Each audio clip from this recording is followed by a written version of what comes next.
Now, Lowcountry Forever, a public affairs presentation of the Charleston Radio Group. When you hear the phrase Wake Up Carolina, you may think it's one of the morning shows on one of our local TV stations, but it's not. Wake Up Carolina is an award-winning organization that's based in Mount Pleasant and is making a difference here in the Lowcountry, and it's our subject today on Lowcountry Forever. I'm Brian Cleary, joined by Tim Maguire. Tim is the Senior Program Director of Wake Up Carolina, and Tim, for people who don't know what your organization is all about, describe what Wake Up Carolina is. So we're a recovery community organization based in Mount Pleasant.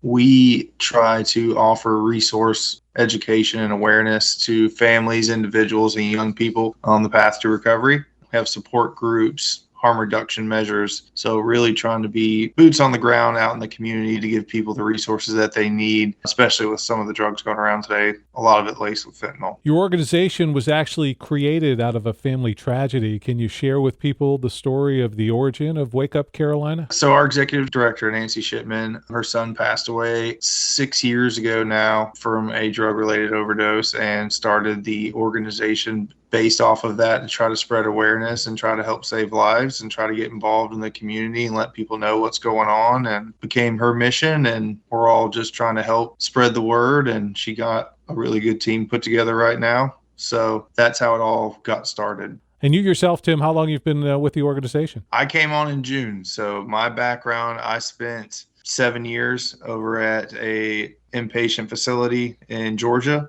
an addiction and alcoholism facility, and I oversaw the sober living beds there for a very long time. So my in-laws live out here in Charleston. My wife and I just moved out here. So yeah, enjoying being by the beach and not being in rural Georgia where the only thing there was cotton fields and Walmart. So we're very excited to be here.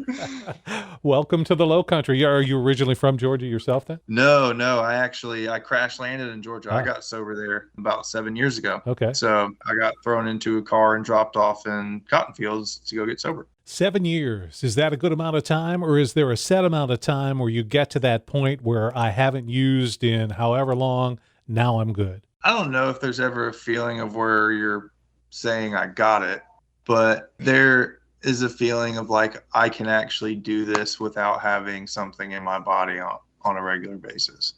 I can get married and not have to worry about having an open bar. I can have these life experiences and still enjoy them without all of the chaos that my life was prior to. So yeah, you do get to a point where you get comfortable and you get okay being you without substances and alcohol continuously in your body. Some people may say, oh, this is an organization in Mount Pleasant. There's no drug problem in Mount Pleasant, but the drug problem that we have, sadly, isn't it just about everywhere? Yes, it's everywhere right now. I mean, the crazy part is fentanyl's in so many different things right now. It's got people dropping like flies, and could be laced in marijuana, cocaine, all different types of substances. So it reaches into areas in Mount Pleasant and all over the map, really. Tim Maguire is our guest. He's the Senior Program Director of Wake Up Carolina here on Lowcountry Forever. I'm Brian Cleary. Tim, already in our first couple of minutes of speaking, fentanyl has come up a couple of times. So people may think of the 60s was all about smoking pot and dropping acid, et cetera, et cetera. Cocaine was the 80s and 90s drug. I don't know that everyone understands what fentanyl is. Is there a way that you can describe it and define it for people listening?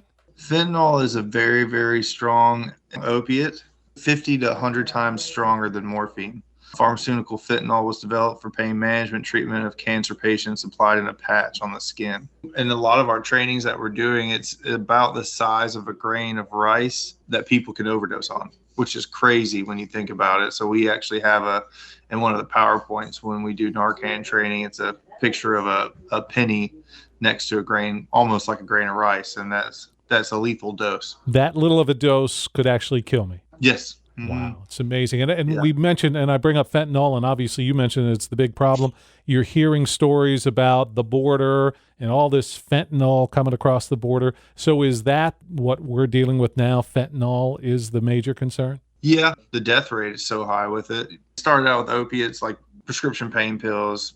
Oxycontin was a big thing. Purdue Pharma, a lot of people heard about the lawsuit going on with them, and then it switched over into heroin because it was cheaper for a lot of people to not do the pain pills and to switch to heroin. And then fentanyl became something that's being imported now from Mexico or China or wherever. It's just very, very lethal depending on how much you're taking. Tim, let me ask you this in your expertise as you look at it, and somebody now may say, wow, we just have a horrible drug problem now. Is our problem worse than it was 10 years ago or 25 years ago, or has it always been this and maybe we just know about it more? I don't know if it's worse. It's getting a lot more attention because so many people are dying. I think before, fentanyl's killing people so quickly and so rapidly that it's getting a lot of attention in the media and on the news channels. And, years ago it was happening, but it wasn't at this rate. I think it's a little bit more dangerous probably now that fentanyl's out there just because it's killing so many. Yeah, it's just so lethal. So as I look at your organization, it seems to me that you have two different clients. You've got folks who are dealing with their substance problem and recovering, but then their families are also your clients. Would that be correct? Yeah, we're actually dealing with, at sometimes the numbers fluctuate depending on who's inquiring about coming in to join in some of the support groups or peer support or recovery coaching. But right now, I think primarily we're dealing more with family dynamics and relatives than we are people trying to get on the path of recovery, just because they have so many questions. Like, what are the early signs? What does this look like? How do I know when they have a problem? How do I know when to place them into treatment? What does treatment look like? So a lot of those, and I get it, being a very concerned parent and seeing someone self-destruct is probably gut-wrenching. And that's one of the big aspects that we do, a lot of family work. Now, I know there's not one be-all, catch-all answer to this. My son, my daughter, perhaps I'm questioning them in that way. When is it necessary to reach out to you, or what should I look for, or what should I be doing first? Are there steps to take before that call goes to Wake Up Carolina? I think it's getting educated, right? Like the more you read up on, the more you're talking to people, the more questions that you're asking. I mean, one of the big things that there's several clinicians in the community in Mount Pleasant, Charleston area that are very well known, but they're so backed up on waiting lists, it's hard to get in to see them. So we're actually doing monthly family workshops to where the community can come in and ask questions, and they'll do a brief seminar and go over a topic, and they'll actually talk to some of the families just to give them some pointers. So if there are questions out there, calling the office isn't just asking to see like, hey, what does this look like? We'll usually give some suggestions based off of our experience, what may work to kind of get your foot in the door somewhere to start figuring out if there is, and fingers crossed that there really isn't some deep addiction issues going on. But in 2022, sadly, it's rather safe than sorry, really. I mean, just ask. Just because, again, everything is just such a slippery slope out. It's a roll of the dice, depending on what you're taking nowadays. Is it more likely for you to receive a client because a family member has said, hey, this person needs help? Or do you actually have people reaching out themselves saying, I know I have a problem. Can you help me? Probably 50-50, depending on, each month varies really, but it's probably close to down the middle if I had to guess. The younger population usually takes a little bit longer to, 10 feet tall and invincible, right. when you're young, like nothing's going to happen, but probably somewhere down the middle. Cause we do the younger adolescent population. We also do young adults and full grown adults as well. So it just really depends on what's going on that time of year, and to get plugged in, really, we just try to give them resources to lay at their feet so they can plug in and operate within them. When you mention the word young, I'm almost afraid to ask this because of what the answer might be, but is young someone 21, or are there teens? Could it be preteen? Yeah. We have right now, I think the youngest is 14. Wow. That we're talking to. And we had a workshop last night, and Dr. Madgen was the presenter, and she said that usually the average age in the United States of the first use is 12 and a half years old, depending on what substance it is. So that's how young people are starting. Nowadays, when I was younger, that you didn't really have a laptop in your pocket to where you could access all these things right away. So now you can go onto these apps and have stuff delivered right to your house. That's another shift. They have access to so much right in their pocket. versus 10, 15, 20 years ago is entirely different. Which I have to think makes your job even that much more challenging. Yeah, it does. But a lot of the times we just try to meet them where they're at. You know, it's not that, what do you have going on? Do you want to try to get into a place where this isn't helping you anymore and you want to try to get into a place to where you can be sober and have recovery? Then we can help you along that pathway. So it's not that we're taking a stance and saying you have to do A, B, and C, otherwise that we won't talk to you. We just really want to help guide them and let them know that they're not alone in the process. Today on Lowcountry Forever, we're talking about Wake Up Carolina. Their Senior Program Director, Tim Maguire, joins us. I'm Brian Cleary on Lowcountry Forever. Wake Up Carolina, voted Mount Pleasant's best by the readers of Mount Pleasant Magazine. Now, you're in the community. You're helping out people. What is it that you and your organization, Wake Up Carolina, what do you guys need? What could the community help you out with? Just spreading awareness, really. Harm reduction measures. Narcan has been, we do Narcan trainings on a consistent basis at the office. We have a big monthly one where we team up with Mount Pleasant Police Department and Charleston Center, helping out to where that's getting out there, to where the information's out there on Narcan, to where if someone is overdosing, you can apply it to try to help revive them or save them at those times. The stigma comes in, and it doesn't mean that we're condoning use. It means that we're trying to help save people's lives. Same as like Caitlin Kratz that works over at the Charleston Center. She does the presentation, and she was saying the other day, why are we not having it as like an EpiPen? People have EpiPens all the time because they have allergic reactions. Like Narcan should be that accessible. It's not that big of a deal, other than that it could actually save a life, right? So the stigma of like, why won't people make this part of what the normal policy is, should be talked about. Now, as a nonprofit organization, you would accept donations. How can people donate? And is there any opportunity for someone who says, I can't make a donation, can I volunteer to help? Yeah, absolutely. You can go to the website. There is a link to where you can donate through the website, wakeupcarolina.org. And anytime someone is wanting to volunteer, we have several big events going on coming up in August, especially.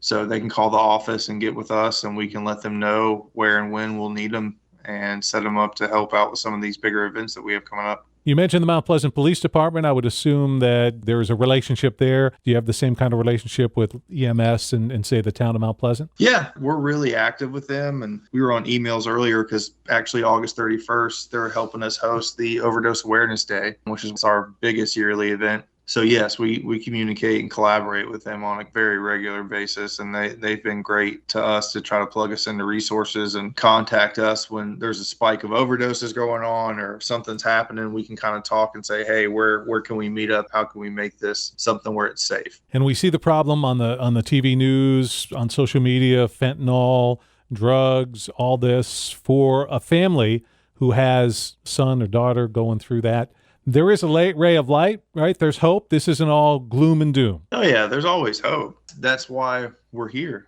Nancy's son was very young when he passed, and we want to let people know that are in the younger population that are out there experimenting, that it's just a dangerous time to do it. We can help them through this phase, help them work through it. There's plenty of people that are out there being successful now, plenty of people that have gotten sober and gotten cleaned up that are back in college, that become doctors, that become lawyers, that have all these thriving lives all around us, and you wouldn't know it unless they tell you about it. So if people want to reach out for you, whether to ask questions, perhaps receive help, what's the best way for them to contact you? You can call the office 843-972-8154. And obviously, you've got a lot of great information on that website. Your web address again is? WakeUpCarolina.org. And for someone listening right now thinking, boy, this is a great organization, I'd like to help Wake Up Carolina. You've got 2 events coming up in August. Tell me about them. We're having one August 13th. It's at Charleston Southern University at Buccaneer Field. One Team, One Cause is actually hosting a football showcase, and all the proceeds are going back into Wake Up Carolina's organization. So we just got the QR code and all the tickets figured out, and we're going to be posting all of that on our website and our social media accounts. And August 31st, we're going to be hosting Overdose Awareness Day. We'll do a Narcan training beforehand.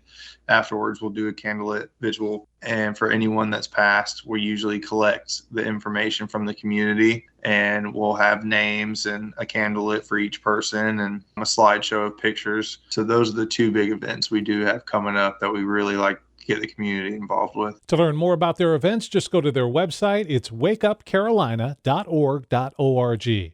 Tim Maguire, the Senior Program Director of Wake Up Carolina, our guest today. It's time for Lovella. Low Come Country out for Forever. a big block party on Isle of Palms November 5th, and you can choose how you want to participate in one of 4 scenic cycling routes, stationary classes, virtually, or as a volunteer. Regardless, you won't want to miss the party and the entertainment. Best of all, we'll be celebrating our cancer survivors and the researchers trying to end cancer. This annual event raises money for the innovative and life-saving cancer research at MUSC Hollings Cancer Center. Visit lowvello.org to register and help us cure cancer together. Hi, I'm Danica Patrick. Watching my nieces grow, play, and learn is amazing, but not every child gets to be carefree. 1 in 6 kids in the U.S. are hungry. This breaks my heart, and it's something that Feeding America is working to change. Each year, the Feeding America network of food banks rescues billions of pounds of good food that would have gone to waste and gives it to families in need. To help, visit feedingamerica.org. Brought to you by Feeding America and the Ad Council. The Charleston Radio Group is the Lowcountry. Every week, we highlight local organizations and events that are helping to make a difference here where we live. If you have a group, event, or an idea to feature on Lowcountry Forever, let us know. Visit lowcountryforever.com and click on our podcast link for contact information. Now, Lowcountry Forever continues.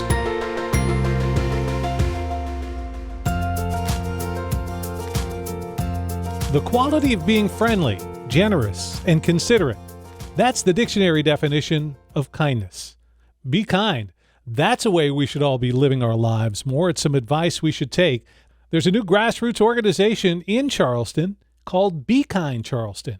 You may not be aware of it, which is why we're bringing it to your attention today on Lowcountry Forever.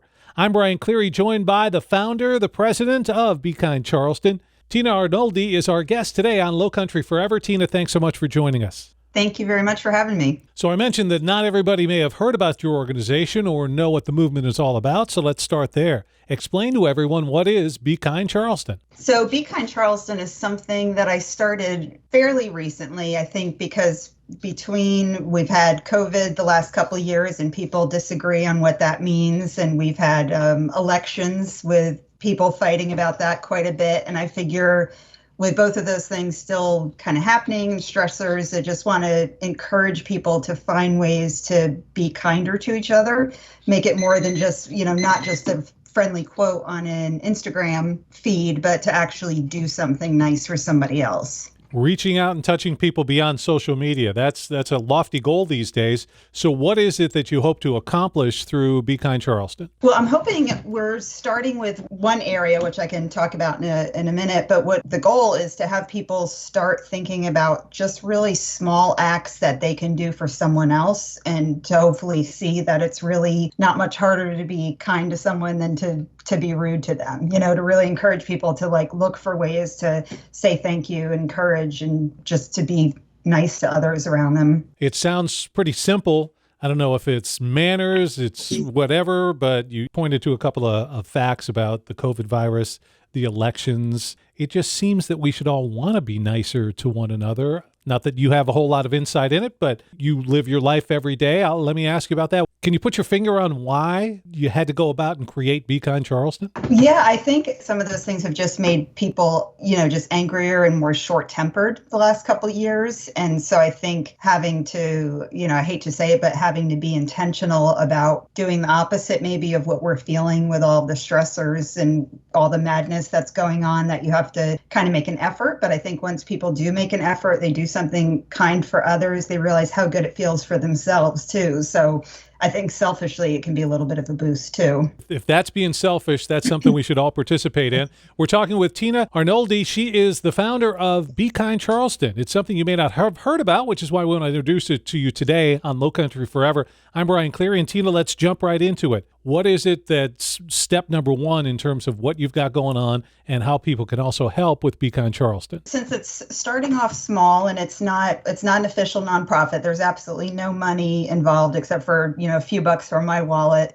But what I'm starting with is having people with card making, getting involved with either hand making a card or just writing in a store-bought card, or having your kids draw a picture on a piece of paper and writing an encouraging note to somebody based on what they have going on. So we have some where an organization has, for example, people who are homebound and receiving meals. So to include a card just to say, hey, sending a smile from a stranger and to know you're not forgotten. We have another organization, they help people who are homeless and displaced getting back into a home, and to just, wish them well and just encourage them as they're starting to get back on their feet. And I think there's just something about a handwritten note, especially since that's so rare these days, that's geared towards somebody's situation. Absolutely. Everybody's birthday wish these days is on Facebook because you got your reminder there, or you just send in a quick happy birthday text. There really is something about that handwritten note that just says so much more than a Facebook post or a quick text. Yeah, it is. And it's so, what I encourage people to do, if they're interested in participating, to just, that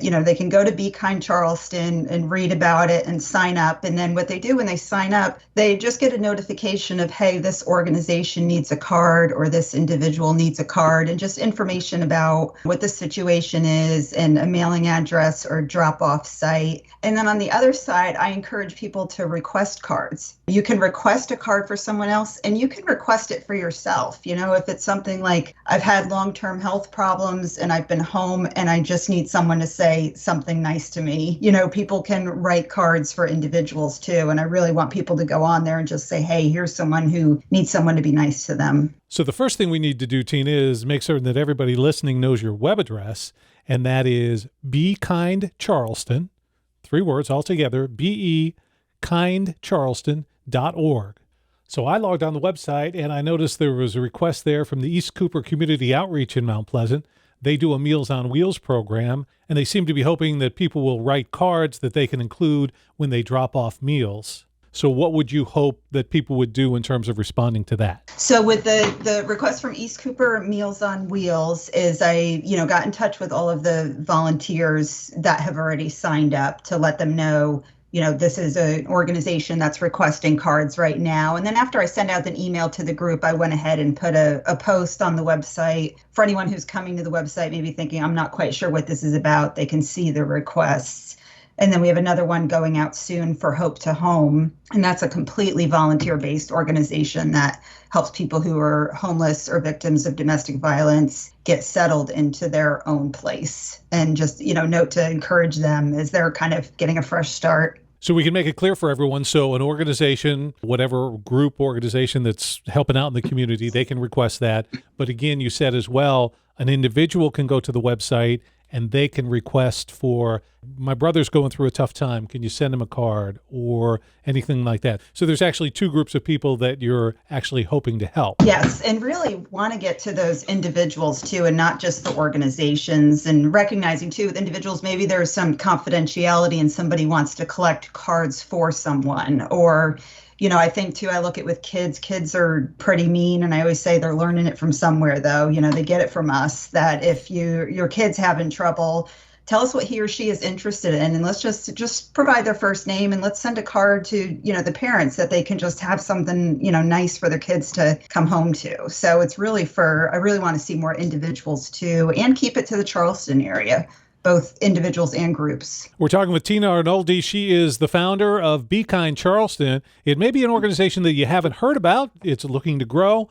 And obviously the concept of Be Kind is something that we should all be involved with and get into. So Tina, I want to participate. I want to send some cards to somebody. So I can either make a card or I can go to the store and buy a card. Your focus is on the person at the other end, the person who receives the card, who receives the act of kindness. And in terms of store-bought or a handmade card, do you have a preference? There's something really nice about a handmade card, and I try to encourage people, the volunteers, some of them are artistic, some of them are not. And I've said, if you can draw a heart, or you can draw a smiley face, or a picture of a house, or an ant, it's not really about the pieces of art. It's that someone created something for somebody they don't even know. That somebody did that, but for people who are completely intimidated about the idea of drawing or painting or coloring, it's okay to get something store-bought and still have that handwritten message inside. And if I'm going to participate, will these all be just anonymous cards going out to individuals with a group or something, or are there opportunities where I'm going to know, hey, Brian Cleary needs a card, so I'm going to make it personalized to Brian? It's both. So with the organization, it's more general. And, that way too, if an organization wants to put the individual's name on there, and they may be in a position where they can't provide the individual's, the name that's part of a nonprofit or a ministry.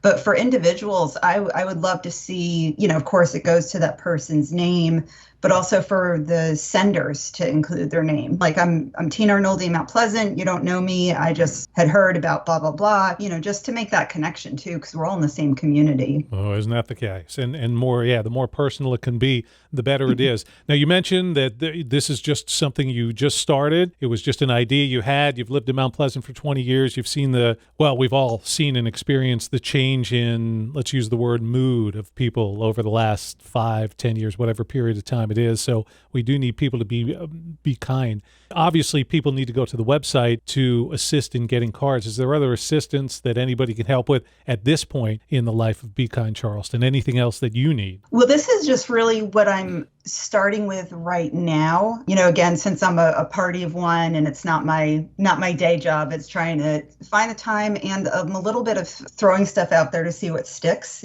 just trying different ideas. So I'm always receptive to ideas. If somebody just messaged me and said, hey, Tina, what if we did this for this group, or just something else? And I'm working too on just other ideas for acts of kindness. But I think it's really been nice for the volunteers, again, depending on COVID, to be able, we've only gotten together once, to create some cards together. And that's been a nice connection, too, for the people who are sending, to connect with each other while they're doing a good deed, because there's also just still so much loneliness in communities, too. And if you look at it from the other angle as well, this is such a great thing, because we do know, I'm sure you know personally, and you've met some of them that are your volunteers, but there are people in our community who want to be kind. They're looking for an outlet to do that, and maybe they don't always have this way. So Be Kind Charleston is a way for them to do that, to spread the caring that they have. It just seems like, hey, this is pretty simple, because really you're just talking about the expense, let's say, that I would have in creating a card, and I guess the postage. Exactly. And it's something that you can do from home too, and again, with COVID is a big argument, but what is true is that, we do have a new variant in the community. And if you're immune compromised, or you're especially cautious, or long COVID, you may still want to serve, but you don't necessarily want to be out in the community right now. So this is a way that you can help other people from home on your own time. Now, if somebody does want to get a message to you, what would be the best way for them to do that? They can go to bekindcharleston.org.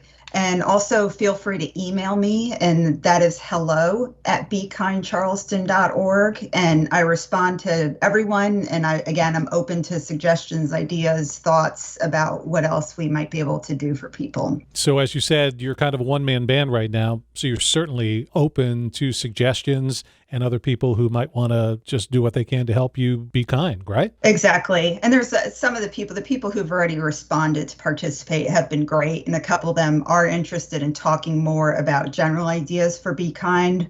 But as far as getting together in person, just, not feasible right now with the state of things, but I'm hoping to move forward there. And I think we can all agree that it may be, again, and you kind of mentioned it in a selfish way, but being kind feels good. Why not do it? It is. I actually used to be a therapist and a former counselor. And so I would, I definitely see benefits of doing things for other people. It's just, it can take the focus off of you, but it really is just so good for your mental, emotional, physical health too. And that's the selfish part I talk about. That's okay. Bring it on. If that's selfish, I'm good with that.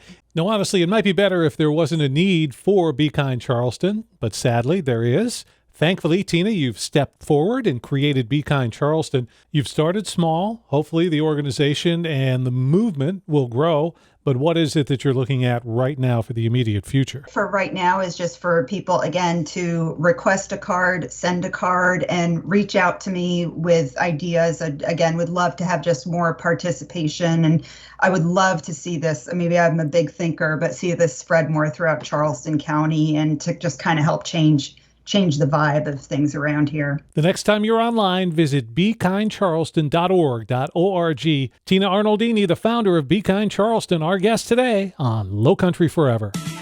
you've got an opportunity to help the Carolina Children's Charity. Saturday, September 24th. Take part in the 19th annual 5K partial trail run and family fun walk at Palmetto Islands County Park. There will be food trucks, live music, and plenty of kids' activities. The event benefits Carolina Children's Charity, committed to meeting the needs of local children with birth defects and/or childhood disease since 1987. Registration is now open. Get information on the run at carolinachildren.org. Thanks for listening to Lowcountry Forever. If you missed any of this week's show, there's a complete recording under the podcast link at lowcountryforever.com. Lowcountry Forever is a public affairs presentation of the Charleston Radio Group.